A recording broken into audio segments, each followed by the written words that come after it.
Very good morning to all. നമ്മൾ ഇന്ന് നമ്മുടെ ഒന്നാമത്തെ യൂണിറ്റായ ഇലക്ട്രോസ്റ്റാറ്റിക്സിലെ ആദ്യത്തെ ലോയിലേക്ക് കടക്കുകയാണ്. ഈ ലോ ചാർജുകൾ തമ്മിലുള്ള അട്രാക്റ്റീവ് ഫോഴ്സ് അല്ലെങ്കിൽ റിപ്പൾസീവ് ഫോഴ്സിൻ്റെ മാഗ്നിറ്റ്യൂഡ് കണ്ടുപിടിക്കാൻ വേണ്ടി ഉപയോഗിക്കുന്നു. ലോയുടെ പേരാണ് കൂളോംസ് ലോ. ഈ ലോയിൽ രണ്ട് ചാർജുകൾക്കിടയിലുള്ള അട്രാക്റ്റീവ് ഫോഴ്സ് അല്ലെങ്കിൽ റിപ്പൾസീവ് ഫോഴ്സ് എന്തായിരിക്കും എന്നതിനെ പറ്റി, അവയുടെ മാഗ്നിറ്റ്യൂഡ് എന്തായിരിക്കും എന്നതിനെ പറ്റി ആദ്യമായി ഗവേഷണം നടത്തിയിരിക്കുന്നത് കൂളോം എന്ന് പറയുന്ന ശാസ്ത്രജ്ഞനാണ് 1785. അദ്ദേഹത്തിൻ്റെ ലോ പറയുന്നത് ഇതാണ്: The force of attraction or repulsion between 2 point charges is directly proportional to the product of the charges and inversely proportional to the square of the distance between them. അതായത് രണ്ട് ചാർജുകൾ തമ്മിൽ നമ്മളൊരു പ്രത്യേക അകലത്തിൽ വെക്കുമ്പോൾ അവയ്ക്കിടയിലുള്ള അട്രാക്റ്റീവ് ഫോഴ്സ് അല്ലെങ്കിൽ repulsive force എന്ന് പറയുന്നത് ആ രണ്ട് ചാർജുകളുടെയും ഗുണനഫലത്തിന് നേർ അനുപാതത്തിലും അവയ്ക്കിടയിലുള്ള ഡിസ്റ്റൻസിൻ്റെ വർഗത്തിന് വിപരീത അനുപാതത്തിലും ആയിരിക്കും. That means the force of attraction or repulsion between two point charges is directly proportional to the product of the charges and inversely proportional to the square of the distance between them. ഇതേപോലെയുള്ള ഒരു law നമ്മൾ gravitation എന്ന് പറയുന്ന first യൂണിറ്റിൽ നമ്മൾ പഠിച്ചിട്ടുണ്ടായിരുന്നു. The force of attraction between two masses is directly proportional to the product of the masses and inversely proportional to the square of the distance between them. ഇപ്പോൾ ഓർമ്മ വരുന്നുണ്ടോ? F is equal to G(m1m2/r²). ഇനി coulombs ലോയിലേക്ക് വീണ്ടും തിരിച്ചു വരാം. ഇപ്പോൾ എൻ്റെ കയ്യിൽ രണ്ട് ചാർജസ് ഉണ്ട്, Q1ഉം Q2. അത് സമാന ചാർജസ് ആണെന്ന് വിചാരിക്കുക. രണ്ടും പോസിറ്റീവ് അല്ലെങ്കിൽ രണ്ടും നെഗറ്റീവ്, അല്ലെങ്കിൽ ഒന്ന് പോസിറ്റീവ് ഒന്ന് നെഗറ്റീവ്, ഏതെങ്കിലും ചാർജ് ആയിക്കോട്ടെ. അപ്പോൾ ഞാനിപ്പോൾ കൺസിഡർ ചെയ്യുന്നത് രണ്ടും പോസിറ്റീവ് ചാർജാണെന്ന് കരുതുന്നു. ഓക്കെ, അപ്പോൾ സ്വാഭാവികമായിട്ടും ഇന്നലെ നമ്മളുടെ ക്ലാസ്സിൽ കണ്ടിട്ടുണ്ടായിരുന്നു റിപ്പൾസീവ് ഫോഴ്സാണ് ഉണ്ടാവുക. ഓക്കെ, ഈ രണ്ട് ചാർജുകൾക്കിടയിലുള്ള അകലം സ്മോൾ r ആണെന്ന് വിചാരിക്കുക. അപ്പോൾ നിങ്ങൾ കണ്ടോ, രണ്ട് എഫിൻ്റെ രണ്ട് ഡയറക്ഷൻ കണ്ടോ? അതായത് Q2 എന്ന് പറയുന്ന ചാർജിനെ Q1 ഫോഴ്സ് ഉപയോഗിച്ച് തള്ളുന്നത് വലത്തോട്ടേക്കാണ്. അതാണ് ഒരു എഫ് വലതുവശത്തും മറ്റൊരു എഫ്, അതുപോലെ തന്നെ Q1നെ Q2 തള്ളുന്നത് ഇടതുവശത്തേക്കാണ്. അതാണ് ഒരു എഫ് ഇടതുവശത്തുള്ളത്. According to the law, again ലോയിലേക്ക് തിരിച്ചു വരാം. F proportional to Q1 Q2 divided by r². അതായത് രണ്ട് ചാർജുകളുടെ ഗുണനഫലനത്തിന് നേർ അനുപാതത്തിലും വർഗത്തിന് വിപരീത അനുപാതത്തിലായിരിക്കും അല്ലേ? ഓക്കെ, ഇതേ ലോ തന്നെ നമ്മൾ ഈക്വൽ ടു സൈൻ വയ്ക്കുന്ന സമയത്ത് കെ എന്ന് പറയുന്ന ഒരു കോൺസ്റ്റൻ്റ് വെച്ച് മൾട്ടിപ്ലൈ ചെയ്യണം. അപ്പോൾ F is equal to k Q1 Q2 by r². അപ്പോൾ എന്താണ് കെ? ഈ കോൺസ്റ്റൻറ്റിനെ, ഇത് കൂളോംസ് ലോ ആയതുകൊണ്ട് തന്നെ ഈ കോൺസ്റ്റൻറ്റിനെ നമ്മൾ പറയുന്ന പേരാണ് കൂളോം കോൺസ്റ്റൻറ്റ്. മനസ്സിലാവുന്നുണ്ടോ? കൂളോം കോൺസ്റ്റൻറ്റ് കെ എന്ന് പറയുന്നത്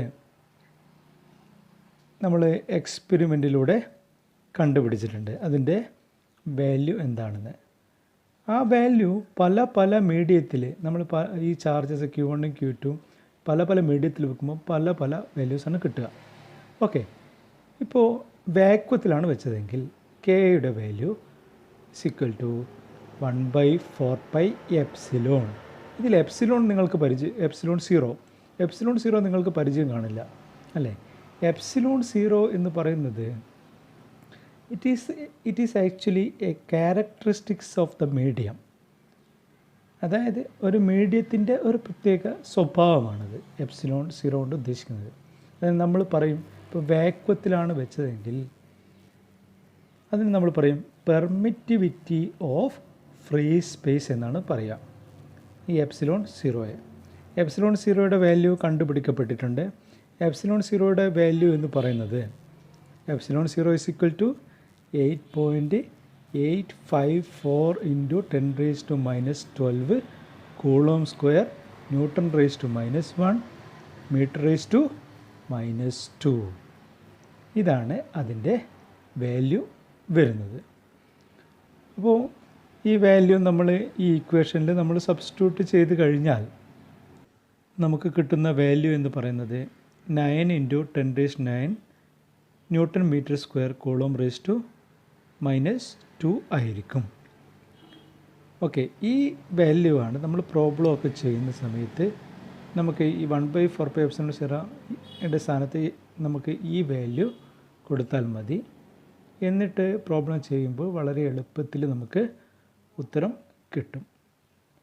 യഥാർത്ഥ വാല്യൂ 9 ഇൻറ്റു 10⁻⁹ അല്ല, 8 പോയിൻറ്റ് സംതിങ് ആണ് വാല്യൂ വരുന്നത്. But it is nearest to 9. ഇനി നമുക്ക് ഈ ഇക്വേഷനിൽ Q1ഉം Q2ഉം 1 കൂളോമാണെന്ന് വിചാരിക്കുക. ഈ രണ്ട് ചാർജുകൾക്കിടയിലുള്ള അകലം എന്ന് പറയുന്നത് R is equal to 1 metre ആണെന്ന് വിചാരിക്കുക. ഓക്കെ, ഈ ഡാറ്റ വെച്ച് നമുക്കൊരു കൂളോം എന്താണെന്ന് നമുക്ക് ഡിഫൈൻ ചെയ്യാനായിട്ട് സാധിക്കും. Okay, F is equal to 1/4πε value നമുക്കറിയാം 9 ഇൻറ്റു 10⁻⁹ ആണ്. അത് ഇൻറ്റു Q1ൻ്റെ വാല്യൂ എത്രയാണ്? 1 കൂളോം. അപ്പോൾ 1 ഇൻറ്റു 1 ഡിവൈഡഡ് ബൈ 1 സ്ക്വയർ. ആറിൻ്റെ വാല്യൂ 1 ആയതുകൊണ്ട് 1 സ്ക്വയർ. ഇത് സോൾവ് ചെയ്യുന്ന സമയത്ത് you will get the attractive or repulsive force equal to 9 into 10⁻⁹ newton. ഈ ഡാറ്റ വെച്ചിട്ട് നമുക്ക് 1 കൂളോമിനെ ഡിഫൈൻ ചെയ്യാം. 1 coulomb is that charge when placed in vacuum at a distance of 1 meter will experiences a force of repulsion of 9 into 10⁻⁹ newton. അതായത് മലയാളത്തിൽ പറയുന്ന സമയത്ത് രണ്ട് ചാർജുകൾ 1 മീറ്റർ അകലത്തിൽ വെക്കുന്ന സമയത്ത് അവയ്ക്കിടയിലുള്ള അട്രാക്റ്റീവ് ഫോഴ്സ് അല്ലെങ്കിൽ റിപ്പൾസീവ് ഫോഴ്സ് എന്ന് പറയുന്നത് നമുക്ക് ലഭിക്കുന്നത് 9 ഇൻറ്റു 10⁻⁹ ന്യൂട്ടൺ ആണെങ്കിൽ ആ ചാർജുകളുടെ മാഗ്നിറ്റ്യൂഡ് 1 കൂളോം ആയിരിക്കും. ഇതാണ് 1 കൂളോമിൻ്റെ ഡെഫിനിഷൻ. ഒന്നുകൂടി നമുക്ക് പറയാം. when two charges are separated in vacuum at a distance of 1 meter will experience a force of 9 into 10⁻⁹ Newton, then we can say the charge is 1 coulomb. Okay, ഇനി നമ്മൾ ഈ ചാർജിനെ ഒരു മീഡിയത്തിലേക്ക് വെക്കുന്നതെന്ന് വിചാരിക്കുക. അപ്പോൾ ഫോഴ്സ് എന്തായിരിക്കും വരിക? ഇപ്പം വെള്ളത്തിലാണ് വെക്കുന്നതെന്ന് വിചാരിക്കുക. ദെൻ FM, അതായത് M standing for medium, is equal to 1/4πε Q1 Q2 by R square. എന്തുകൊണ്ടാണ് എപ്സിലോൺ സീറോ എപ്സിലോൺ ആയി മാറിയത്? നമ്മൾ വെള്ളത്തിൻ്റെ പെർമിറ്റിവിറ്റി നമുക്കറിയില്ല, അതുകൊണ്ട് നമ്മളതിനെ എപ്സിലോൺ എന്ന് കൊടുക്കുന്നു. എപ്സിലോൺ സീറോയ്ക്ക് പകരം എപ്സിലോൺ എന്ന വാല്യൂ വെച്ചിട്ടാണ് നമ്മൾ സബ്സ്റ്റിറ്റ്യൂട്ട് ചെയ്യുന്നത്. ഓക്കെ, ഈ എഫിനെയും എഫ് എമ്മിനെയും നമുക്കൊന്ന് ഡിവൈഡ് ചെയ്ത് നോക്കാം. F/FM. അപ്പം 1/4πε0 Q1 Q2 ബൈ R സ്ക്വയറും 1/4πε Q1 Q2 ബൈ R സ്ക്വയറും വരും. അപ്പം മുകളിലും താഴെയും 1/4πയും Q1 Q2 ബൈ R സ്ക്വയറും വെട്ടിപ്പോവും. അപ്പോൾ ബാക്കി വരുന്നത് epsilon divide by epsilon zero. ഇതിന് നമ്മൾ ഒരു പേര് പറയും epsilon r, which means relative permittivity. എന്താണ് റിലേറ്റീവ് പെർമിറ്റിവിറ്റി എന്ന് പറയുന്നത്? വാക്വത്തിനെ അപേക്ഷിച്ചിട്ട് മീഡിയത്തിൽ എത്രത്തോളം പെർമിറ്റിവിറ്റി ഉണ്ട് എന്ന് കണക്കാക്കുന്ന ഒരു അളവുകോൽ മാത്രമാണ് റിലേറ്റീവ് പെർമിറ്റിവിറ്റി. നമ്മൾ റിലേറ്റീവ് ഡെൻസിറ്റി ഒക്കെ പഠിച്ചില്ലേ, ഏതാണ്ട് അതുപോലെ തന്നെ. ഓക്കെ, അപ്പോൾ നമുക്ക് പറയാം, ചില ടെക്സ്റ്റ് ബുക്കിൽ എപ്സിലോൺ ആറിന് പകരം കെ എന്ന് പറയുന്ന ലെറ്റർ വെച്ചിട്ടും ഈ റിലേറ്റീവ് പെർമിറ്റിവിറ്റി റെപ്രസെൻ്റ് ചെയ്തിട്ടുണ്ട്. എല്ലാം ഒന്ന് തന്നെയാണ്, അത് വളരെ ശ്രദ്ധിക്കേണ്ട ഒരു കാര്യമാണ്. Again, from the equation epsilon is equal to epsilon 0 epsilon r,